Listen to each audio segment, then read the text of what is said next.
ورفعنا لک ذکرک، ہمارے محبوب صلی اللہ علیہ وآلہ وسلم مسجد میں تشریف لا رہے تھے کہ آپ کے کان مبارک نے صحابہ کرام علیہم الرضوان کی گفتگو سماعت فرمائی، تو آپ رک گئے یہ سماعت کرنے کے لیے کہ صحابہ کرام کون سی گفتگو کر رہے ہیں۔ حضرات صحابہ کرام ہمارے محبوب صلی اللہ علیہ وآلہ وسلم کے تربیت یافتہ تھے، تو ان کی آپسی گفتگویں بھی بڑی عظیم تھیں۔ ان کی محافل کے تذکرے حضرات انبیاء علیہم السلام کے تذکرے ہوتے تھے، اللہ کی توحید ان کا موضوع ہوتا تھا،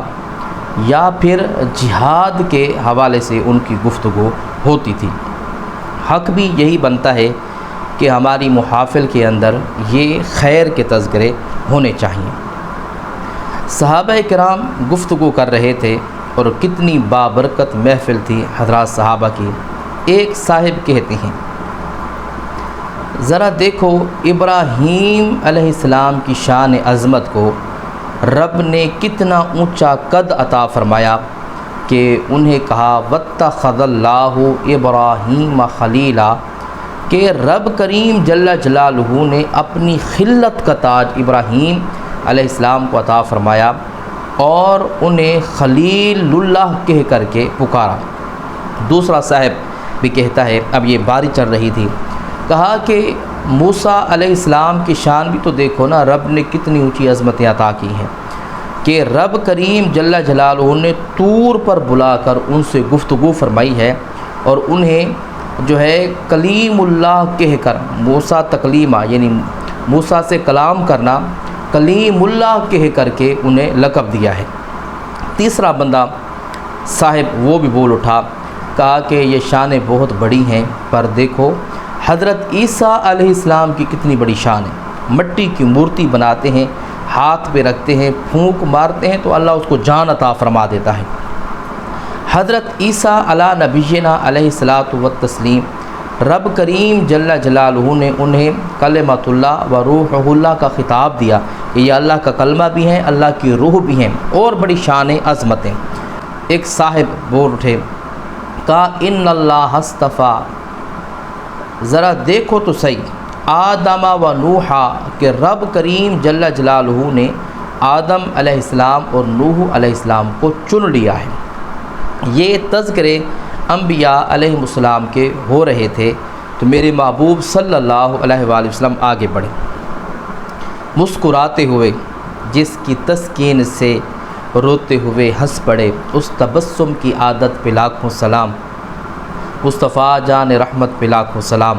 مسکراتے چہرے کے ساتھ آپ نمودار ہوئے، کہا صحابہ کرام علیہم الرضوان، تم نے نبیوں کا تذکرہ کیا اور اس پر تعجب خیز تمہارا کلام میں نے سماعت کیا، جو باتیں تم نے کی ہیں وہ ساری صحیح ہیں۔ یہ شان عظمت انبیاء علیہم السلام صالحین کی ہوتی ہے کہ وہ کسی کے ذکر سے کڑھتے نہیں، جلتے نہیں، حسد نہیں کرتے۔ یہ ہم جیسے گنہگار عاصی لوگ جو ہیں کہ کسی کی تعریف ہو جائے تو ہمیں حسد ہونے لگتا ہے، کسی کے لیے اچھے الفاظ بولے جا رہے ہوں تو ہم جیلس ہوتے ہیں۔ انبیاء علیہم السلام معصوم ہیں، تو آپ نے کہا جو بھی کہتے ہو سچ کہتے ہو، پر تم نے اپنے محبوب صلی اللہ علیہ وآلہ وسلم کی شان بیان نہیں کی۔ لوگ میری شان کو میں خود ہی بیان کر دیتا ہوں، میری شان عظمت کو میں خود ہی بیان کر دیتا ہوں، شان مصطفیٰ بزبان مصطفیٰ صلی اللہ علیہ وآلہ وسلم۔ آپ نے کہا کہ انا حامل لواء الحمد یوم القیامہ تحتہ آدم و دونہ ولا فخر، کہا سنو، رب کریم جل جلالہ قیامت کے روز حمد کا جھنڈا میرے ہاتھ میں دے گا، اور بڑا کتنا ہوگا؟ کہا کہ مشرق تا مغرب اس کی لمبائی ہوگی، اور اس کے سائے کے نیچے آدم علیہ السلام اور 1,24,000 کم و بیش پیغمبران آ جائیں گے، ولا فخر، اور اس بات پر مجھے فخر نہیں۔ کہا کہ کوئی کلیم اللہ تھا، کوئی جو ہے موسیٰ خلیل اللہ تھا، کوئی عیسیٰ روح اللہ تھا، یہ ان کی شانیں تھیں، میری شان بھی سن لو اور میرے منہ سے، میری زبان سے سن لو۔ کہا کہ انا حبیب اللہ ولا فخر، سنو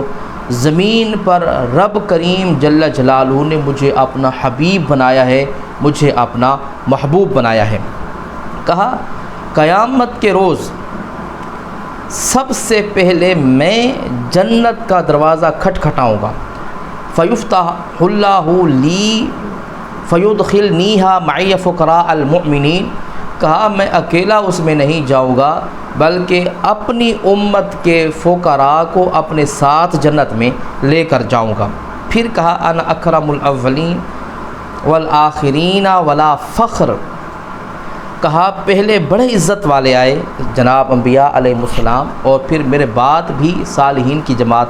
صبح قیامت تک آتی رہے گی، لیکن سب سے بڑا عزت دار رب نے کسی کو بنایا ہے تو تمہارے محبوب علیہ السلام کو بنایا ہے، ولا فخر، اور اس بات پر میں فخر نہیں کرتا۔ اب اس پر کلام کیا ہے حضرات محدثین نے کہ محبوب نے ہر جملے کی بات کہا ولا فخر، مجھے اس بات پر فخر نہیں، تو نکات کے طور پر یہ جملہ کہا کہ میں کیوں فخر کروں،